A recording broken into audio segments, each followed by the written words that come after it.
Bem, vamos lá. Os gases nobres, eles têm esse nome porque, primeiro, todos os seus componentes estão no seu estado de gás, beleza?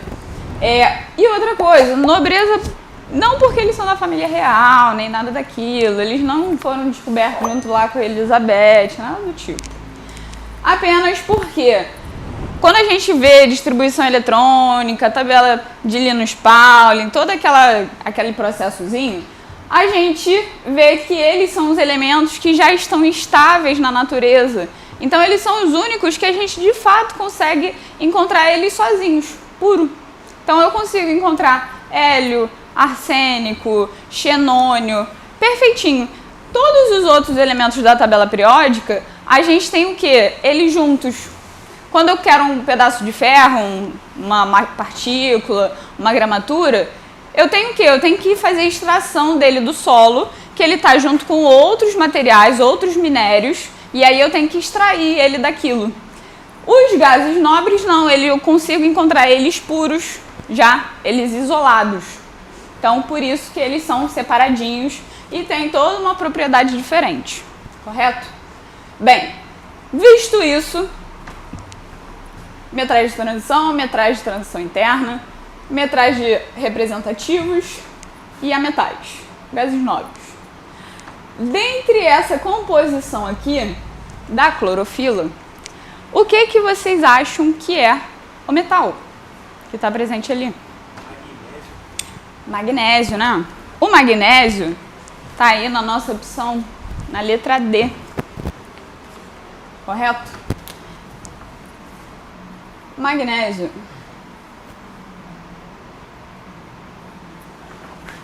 tá na letra D.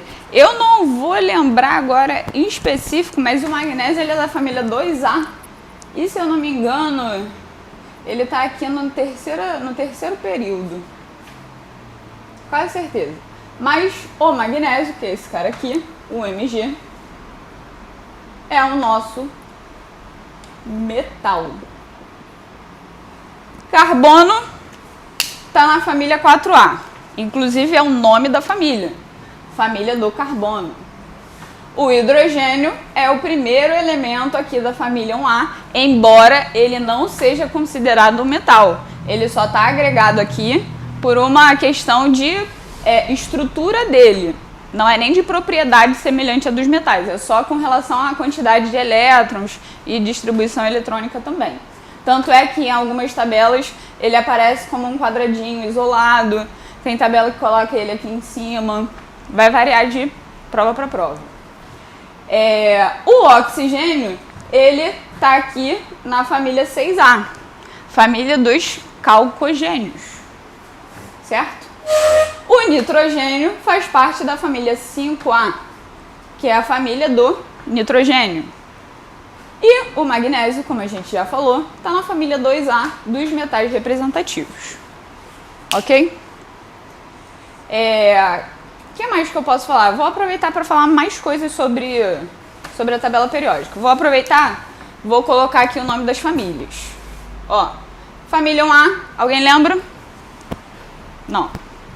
Família 2, alcalinos.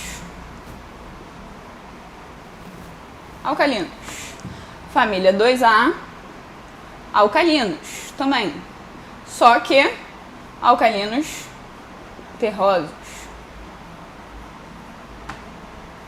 Família 3A é a família do boro. É o primeiro elemento aqui dele. Pode aparecer com o nome ou de família ou de grupo, tá? 4A, família do carbono. 5A, como a gente já falou, nitrogênio.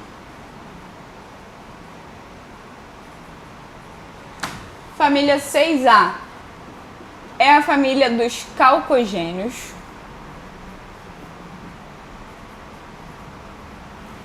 E a família, tem a família 7A, que é a família dos halogênios, muito utilizados na química. É bom lembrar desse nome, halogênios.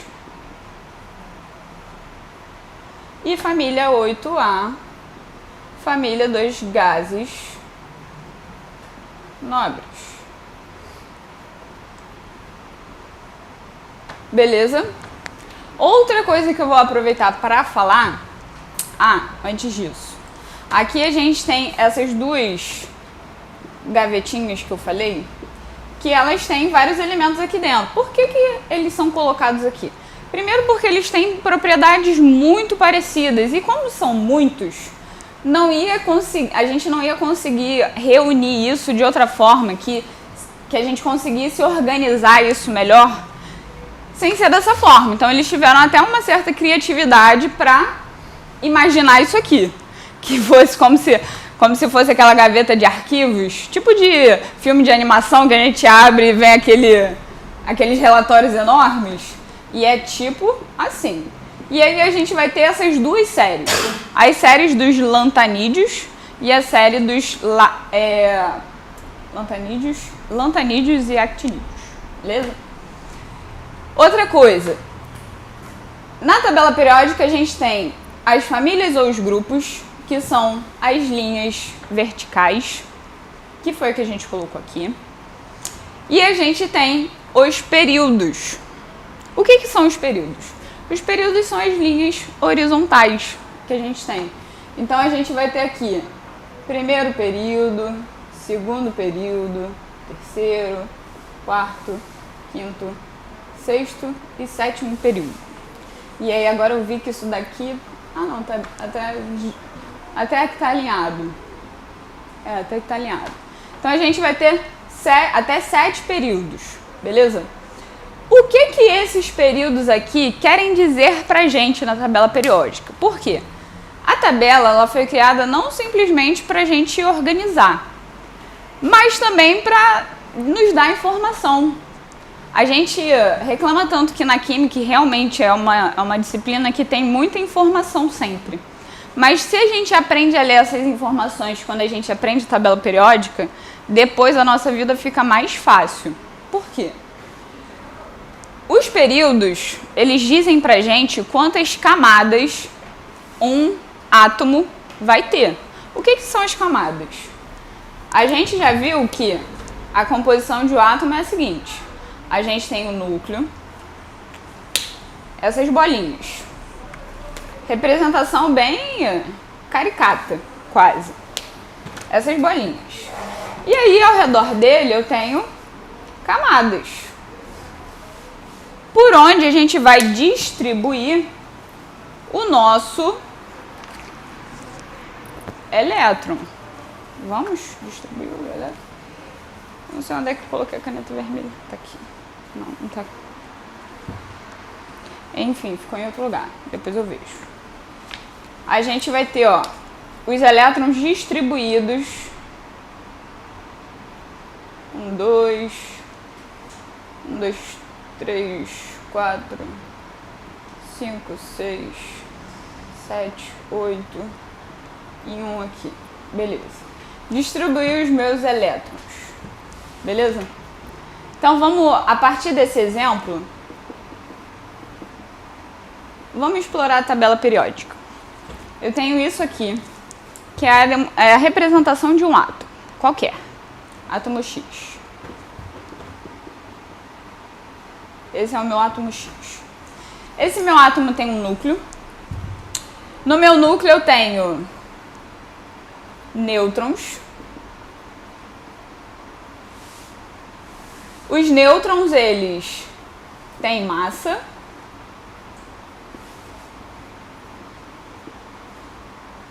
Não tem carga. Isso aqui é um resumão do resumão, tá? Só aproveitando aqui o embalo da questão. Então, os nêutrons que fazem parte do núcleo, eles têm massa, mas não têm carga. Os meus prótons, que é o que está em azul, aqui, eles são os meus prótons. Os prótons, eles têm massa, mas eles também têm carga. Qual é a carga dos prótons? É positiva. tem carga positiva. Certo? Os elétrons que ficam nessa nuvem que fica em torno do núcleo, eles... elétrons, que também podem ser representados por essa letrinha. Os elétrons, eles não têm massa. Na real, eles têm massa, mas a massa deles é tão pequena que a gente não dá crédito para elas. 1 sobre 1800 e alguma coisa, né? Exatamente. E a gente tem carga. Tem carga. Se um é positivo, o outro tem que ser negativo. Tem carga negativa. Certo? Esse átomo, ele tem quantas camadas? Quantas camadas vocês conseguem ver aí? 3 camadas. 3 camadas. Isso quer dizer que ele é um átomo que está no terceiro período da tabela. Olha que interessante. Então, sem saber quem ele é, eu sei que esse elemento está nessa linha da tabela periódica. Eu ainda não sei se ele é um metal, se ele é um ametal, em que posição ele está, eu só sei que ele está no terceiro período, certo? Agora, ele só tem um elétron na última camada dele. Vocês conseguem ver? Um elétron na camada de valência. Isso quer dizer, para mim, que ele é da família 1A. Por quê? O número da família diz para mim quantos elétrons ele tem na última camada dele, certo? Então, se ele só tem um elétron, ele com certeza é um átomo da família 1A. E aí, para eu achar qual átomo é esse, qual elemento ele é só eu fazer ali. Quem aí já brincou de batalha naval? É só fazer, ó, pá, descobrir que ele tá aqui, eu ainda não sei qual é. Se eu não me engano é o lítio. Não vou lembrar agora de cabeça. Mas eu sei que esse cara aqui é o meu átomo X. Certo? E aí dá para descobrir mais coisas. Se você pegar o total de elétrons, o total de elétrons aqui dá 1 com mais 8, 7, com mais 2, 9. Então, no total, ele tem 9 elétrons. Certo? Eu escrevi numa parte ruim, que eu não vou poder explorar. Deixa eu escrever aqui em cima. Ele tem 9 elétrons. 9 elétrons. Se ele tem 9 elétrons, ele também vai ter 9 prótons. Ah, professora, por quê? Como é que eu sei disso? Porque na tabela periódica, todo mundo está no seu estado neutro. No seu estado que a gente chama de elementar. Tá? Então, se ele tem 9 elétrons, ele também tem 9 prótons. Tá? E aí, se ele tem 9 prótons, eu sei que o número atômico dele é igual a 9. Porque o nosso número atômico é a nossa quantidade de prótons, que é a mesma quantidade de elétrons. Por isso que na distribuição eletrônica, a gente usa o número atômico para fazer essa distribuição. O número atômico que a gente chama de Z. A letrinha é representada pela letrinha Z. Beleza? Show? Olha aqui. Só com tabela periódica. A resposta dessa questão estava na letra D. Então, Letra D aí é a resposta da questão 40. Vou fazer aqui desse lado a questão 41. Vamos lá, todos prontos? Bem, o rádio 223 tem aplicação medicinal no tratamento de tumores.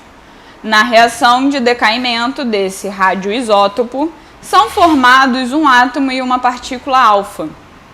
Nesse decaimento, o átomo formado corresponde ao seguinte elemento químico. Então, ele está dizendo o seguinte para gente.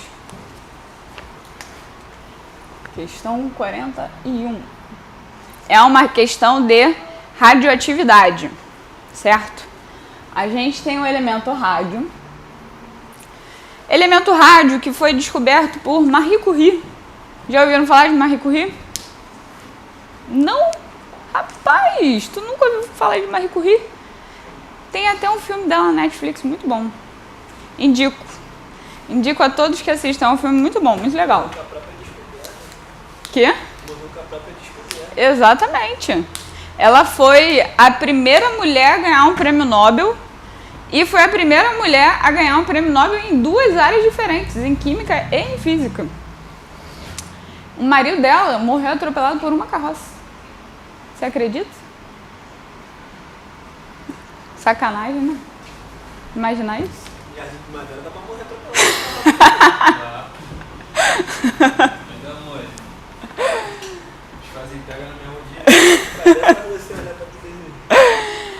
Essa senhora, ela descobriu o elemento rádio, que é utilizado até hoje. Ela também foi uma das pessoas que estudou e descobriu a máquina de raio-x na Primeira Guerra Mundial, trabalhou com isso.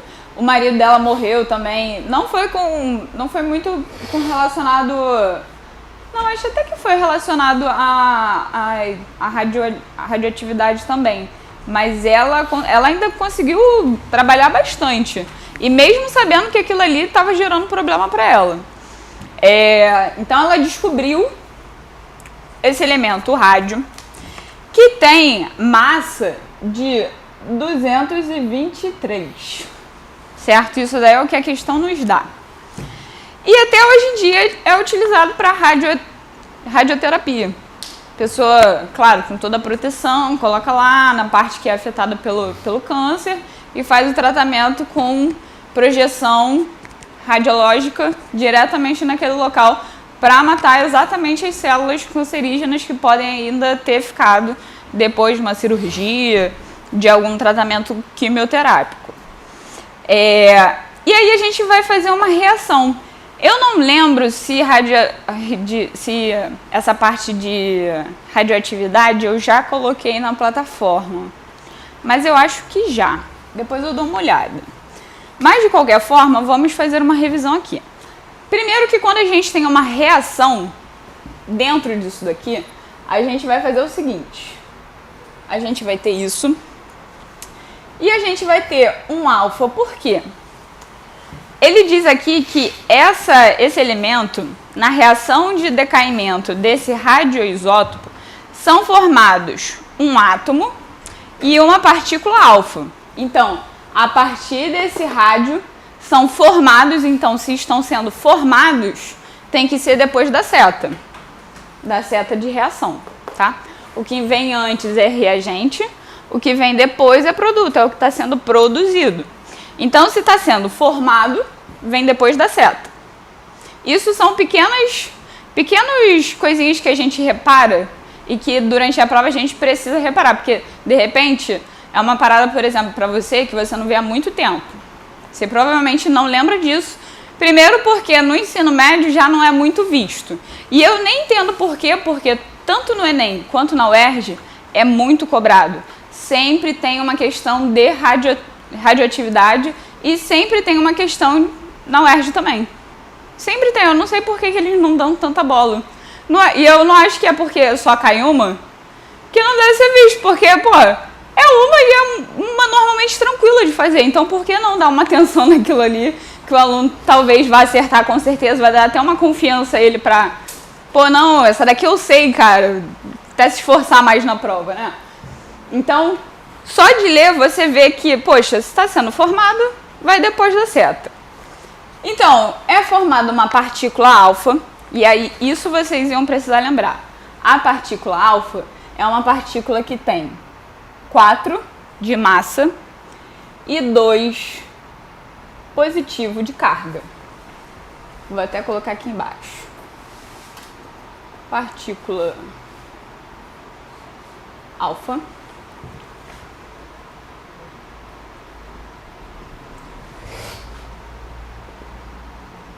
Quatro de massa, mais 2 de carga. E a gente representa dessa forma. Massa sempre em cima. Carga embaixo. Aí a gente tem também a partícula beta.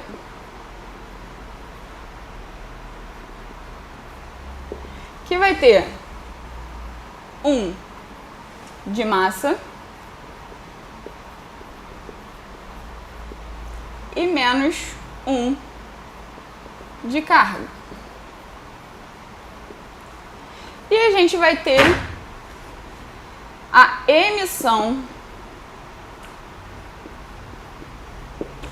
gama.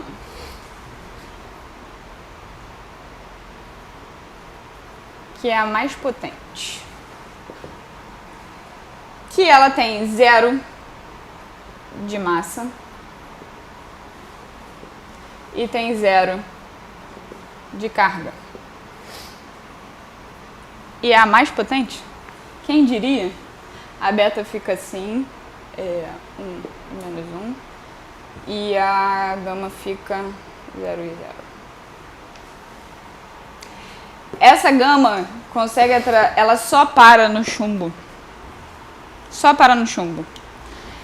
Essa emissão aqui, eu não sei se vocês já ouviram falar do acidente radiológico que teve em Goiânia. Já ouviram? Ele não é muito falado porque aqui no Rio, não sei se acontece em todos os estados, mas aqui no Rio de Janeiro parece que não existe mais Brasil, né? Só existe São Paulo, Brasília e Rio de Janeiro. Tu só descobre assim, tem Paraná, tem Acre nas eleições, quando eles colocam lá as cidadezinhas pra gente acompanhar quem tá ganhando. Mas, assim, notícia só se for desgraça. Se for alguém, um assassino em série, alguma coisa assim, muito fora de série que aparece. E esse acidente, eu acho que já fez uns 50 anos, ou vai fazer. Mas foi o seguinte, existia uma clínica radiológica de fazer raio-x, aquela outra, ressonância magnética, tomografia, e tinha uma máquina. Só que ela faliu, fechou, só que eles não deram destino para os materiais, eles só abandonaram. E aí, então, o que acontece? A galera entrou, tava vazio, saquearam. Vamos ver se tem alguma coisa para vender, para aproveitar, tava abandonado tanto tempo. Entraram, os caras acharam, material radiológico de máquina, pesado, tudo metal. Os caras, isso daqui vai dar uma grana. Carregaram. Quando eles abriram, dentro da máquina, você encontra o material radiológico, que é colocado ali dentro da máquina, só que dentro você tem toda uma filtragem de lente e de conteúdo. Você não tem acesso humano àquilo ali, direto. Aquilo ali não entra em contato com a tua pele. Aquilo ali é uma emissão, você joga luz ali e aquilo ali é refletido só em determinado lugar, muito rápido. Você vai tirar um raio-x, é uma fotinha e acabou. E o cara tá atrás de uma parede de chumbo também protegido. Então é diferente de você ter acesso àquilo ali, você passar aquilo ali na mão. Que foi o que aconteceu. Os caras abriram, o negócio era luminoso à noite, então parecia um neonzinho. E era um pó. E aí o cara levou pra casa, mostrou pra família, pra filhinha. Aí a filhinha brincou, passou no corpo. Aí foi comer sem lavar a mão, acabou ingerindo. A menininha morreu, que era filhinha, criança, né? Normalmente tem. E, cara, todo mundo que teve acesso ficou muito debilitado e ninguém sabia, ninguém conseguia explicar. Quando eles descobriram, mano, a cidade assim ficou interditada. Tem várias coisas que precisaram ser enterradas, soterradas até hoje. Quase que uma cidade inteira soterrada. Tudo que teve contato com esse material radiológico não pode ser encostado, porque está contaminado depois de anos. A mesma coisa lá na Ucrânia, na usina de Chernobyl. A mesma coisa, está abandonado e você não pode entrar. Quem entra lá precisa de proteção, de roupa, fazer teste, porque a decomposição desses materiais, que a gente chama de tempo de meia-vida, é um tempo enorme, são anos e anos, 500 anos, 200 anos. E eles precisam ser todos protegidos com chumbo. Essa menininha mesmo, ela precisou ser enterrada num caixão de chumbo. Para não contaminar o solo. Então, uma parada muito complicada. E aí isso também reflete o quê? A gente tem usina nuclear. Usina nuclear também utiliza isso. A Chernobyl era uma usina nuclear. Só que naquela época não existiam os protocolos de segurança que existem hoje em dia. As pessoas ainda eram uma tecnologia muito nova, recente. Hoje em dia a gente ainda usa. Mas ainda existe, dentro da área científica, um estudo muito grande do que se fazer com os resíduos que sobram desse uso. Porque a parada emite muita energia, demora muito para terminar.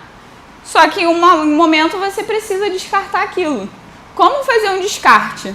Tu vai colocando chumbo no chão? Até quando? E chumbo é pesado, e chumbo também... Quem vai dizer que aquilo ali não vai vazar em algum momento? Se vazar, filho, esquece. Entrar em contato com a água...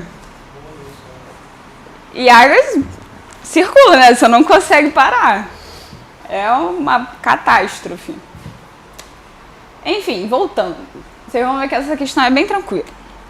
E aí, a gente forma partícula de alfa, que a gente já viu que é essa, e um átomo, que eu vou chamar de X. Certo? Bem, quando a gente está fazendo esse tipo de reação dentro dessa disciplina, qual a conta que a gente tem que fazer?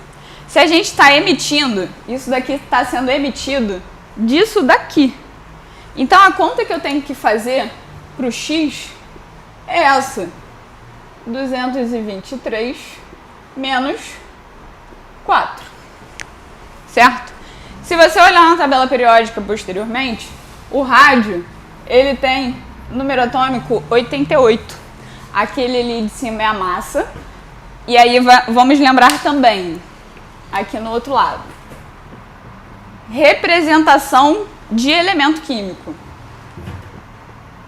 Representação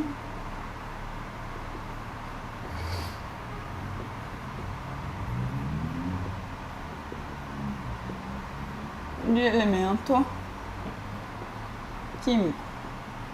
Que também é uma parada muito simples e que a gente mole. Mas chega numa questão dessa, a gente precisa lembrar que tem um elemento. O que está em cima é sempre massa. O que está embaixo é sempre número atômico. Então aqui eu tenho massa atômica. E aqui eu tenho número atômico. E é o número atômico que eu consigo reconhecer os elementos na tabela periódica. Porque o número atômico é um número sequenciado. Começa lá no hidrogênio, que é o 1, vem para o hélio que está desse lado, que é o 2, vem para o lítio, que é o 3, e assim por diante. Ele vai sequencialmente, um depois do outro. Então, o número atômico do rádio é 88, e aí eu vou ter 88 menos 2. Ah, professora, mas a carga não é mais 2? É mais 2, mas eu estou diminuindo. Ela continua positiva, mas eu tenho que diminuir. Então, 88 menos 2. E aí, esse X, ele vai ter 219 de massa e ele vai ter 86 de número atômico. A gente olhando na tabela periódica, o elemento que tem número atômico, eu não sei se vai pegar. número atômico 86 é o Rn. Eu não vou lembrar agora exatamente qual é o nome desse elemento. Randônio. Randônio, acho que é. Randônio. Eu não tenho certeza, mas acho que é randônio sim. Que está na letra A. Então aqui, ó. Finalzinho. Letra A. Outra coisa que eu acabei não falando aqui na tabela periódica, mas quem já assistiu minhas aulas sabe disso. Quando a gente vai fazer uma prova de química, a gente sempre observa a tabela periódica. Por quê? A tabela periódica, embora ela seja organizada de forma igual, a constituição, né, o modelo dela é igual para todos os países e tudo mais, ela pode ser as descrições, elas podem estar em locais diferentes. Então, por exemplo, a massa em uma tabela periódica está em cima e o número atômico está embaixo.